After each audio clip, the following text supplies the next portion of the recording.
bisha August maanta dhamaadka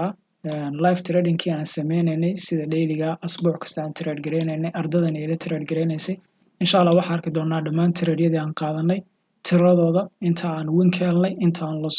aan helnay sidoo kale markaas win rate-keena sida caadiga ah bil kasta markay dhamaato iyo asbuuc kastaba aan u sameyn jirnay trading journal-keena soo bandhigi jirnay marka waxa la yiraahdo waxa ogaataa trade-yadani kuma ay jiraan trade-yada anigu sida gaarka u qaadan jiray xitaa anoo live ku sameynaya ama soo duubay laakiin waa trade-yada ardaydu la qaateen actually kaliya isla maraantaasina Telegram-ka soo gelin jiray oo link-ga profile-ka keenaysa so waxaan bilownay gold kaliya ku trade garaya caadi ahaan waxaan ogaataan bishan yacni trade-yada aad bas kaga yareynay mostly maalinka hal trade baan qaadanayna ma fahanti sida wada arkaysaan maadaama bishan suuqa movement-giisa uu aad u yaraa marka waxa way mataqaana hal trade ba maalinkiiba qaadanayna win rate-keena iyo trade-yadanaba intan way ka badnaan lahaayeen haddii aan maalinkii laba trade aan qaadan lahayn so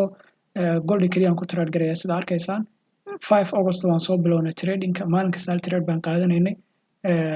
waxa way mataqaana xagan baan ka arkaysaa marka bibiskaan helayna inta aan loss ka helnay so si summary marka haddii aan maaragtay kor uga taabano ilaa waxaan oo dhan ma wada xagan bay ka wada muuqanayaan muhiim ma aha waxa way 19 trade baa guud ahaan aan qaadanay